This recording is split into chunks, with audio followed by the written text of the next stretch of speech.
Hello and welcome to Good Morning Thailand. Today we'll be talking about some of the stories from across Thailand. But before we get started, a quick shout out to EC Markets, our sponsor of the show. EC Markets, thank you very much for sponsoring us. If you've ever thought about trading in crypto, in indices, in stocks, in anything really, you can check out ecmarkets.com. They've been in the market for 10 years.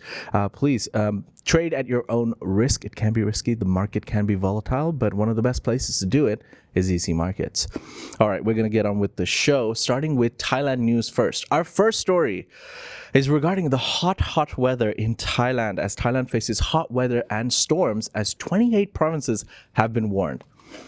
Now, Thailand is facing a weather whiplash this week, with the meteorological department warning of extreme heat combined with summer storms in at least 28 provinces. Temperatures in parts of north and central regions, including Bangkok, are soaring above 40 degrees Celsius, while sudden thunderstorms, strong winds, and isolated hail are expected in other areas. The northern and northeastern provinces are most at risk for storm activity, particularly in the afternoons and evenings. Authorities are urging residents to avoid open areas during lightning storms, secure loose objects, and stay hydrated during peak heat hours. The heat index in some areas is reaching dangerous levels, increasing the risk of heat stroke. Farmers have also been warned about the potential crop damage due to sudden weather shifts. Now, with Songkran celebrations just concluding, many areas may see travel disruptions and reduced outdoor activities. So be cool out there, guys. We get a lot of stories sometimes of people getting heat stroke because they're not aware of the weather. But it's a strange time to be in Thailand right now, at least for this coming week, because, depending on where you are, you either have hail or rain storms, or you're extremely hot. Like in Bangkok today, extremely hot. So stay cool out there. You have been warned. If you are wondering why it's suddenly hot, this is the reason why. Now, depending on who you are and what reason you're traveling to Thailand, you might love the heat. So if you're at a beach, good for you. All right, moving on to our next story, which is a little bit of a controversial one. So this story has been going around Thai media and around across Thailand for quite a while. And it stems from another story, but I'm going to give you the conclusion and the main point of the story. And we're going to talk about it, and you can leave a comment in the comment section below thinking whether you think this is right or wrong. So our next story is regarding a Russian teacher that urges Thais to drop the word farang if ni hao is considered racist. You might be thinking to yourself, what? Well, here we go.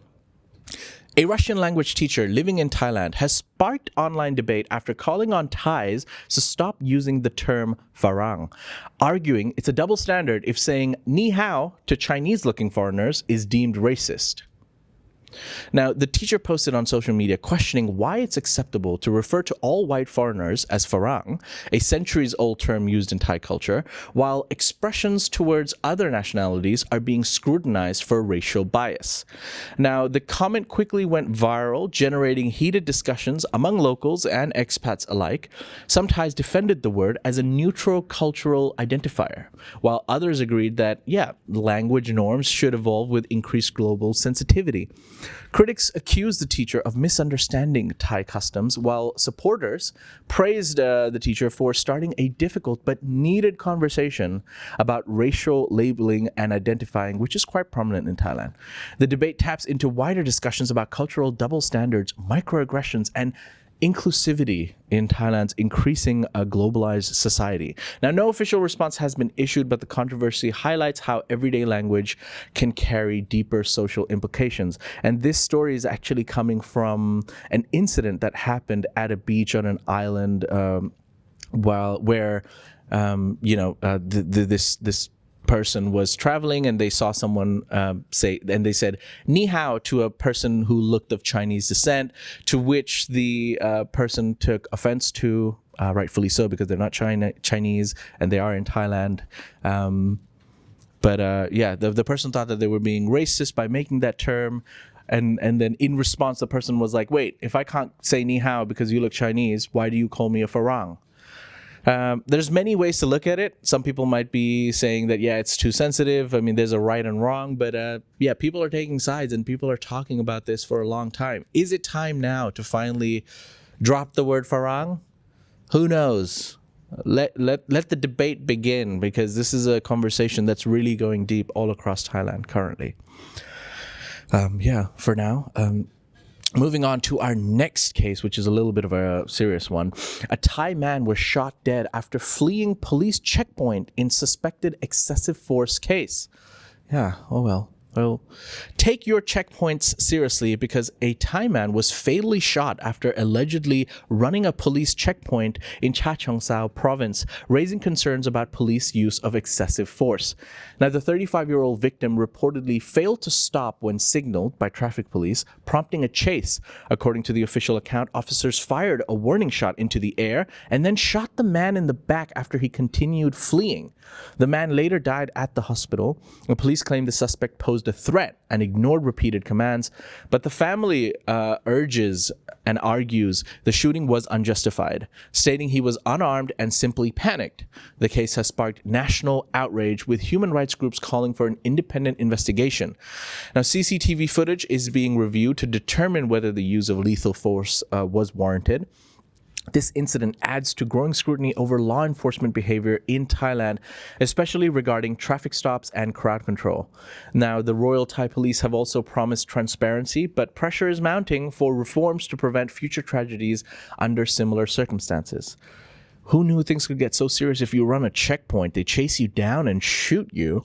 Obviously this story is going viral everywhere. People are saying, wait, was this necessary? I mean, running a checkpoint?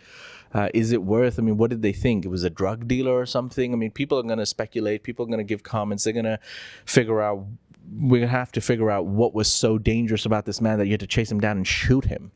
But he was also driving like a Toyota, I believe. I'm not sure, but didn't seem as suspicious. But we're going to wait till the investigation finds out what really happened there. But yeah, let us know in the comment section below if you thought this was justified.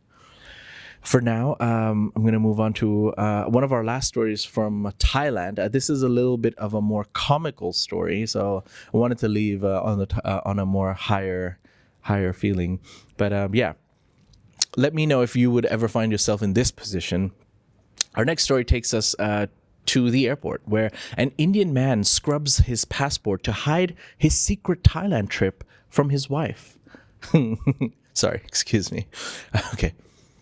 An Indian man has gone viral after a bizarre attempt to erase travel stamps from his passport to hide the fact that he took multiple trips to Thailand, allegedly to keep them a secret from his wife. Scary wife, I guess. The deception came to light during a visa application process where immigration officers noticed tampering with several pages. The man reportedly used household chemicals to scrub out the evidence of previous travel to Bangkok and, you guessed it, Pattaya. While no criminal charges have been filed, authorities have flagged his passport as compromised and his visa request was denied. Online reactions were swift and humorous, with many joking that the man must have had something to hide during his Thai holidays.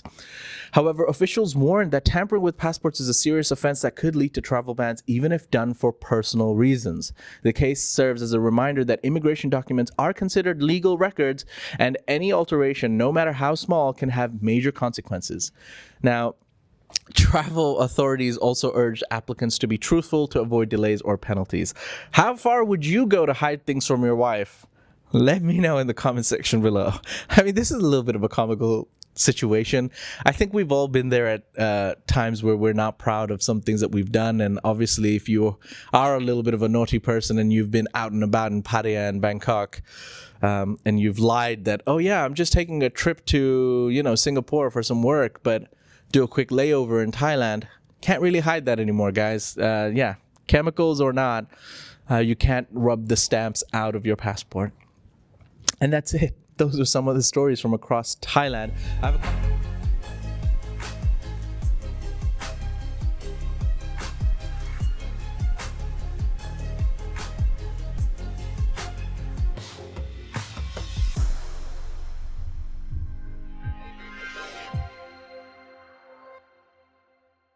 I have a couple more stories from around Southeast Asia. This is regarding South Korea. South Korea has uncovered a case where local companies are labeling goods as made in Korea to circumvent U.S. tariffs imposed under President Donald Trump.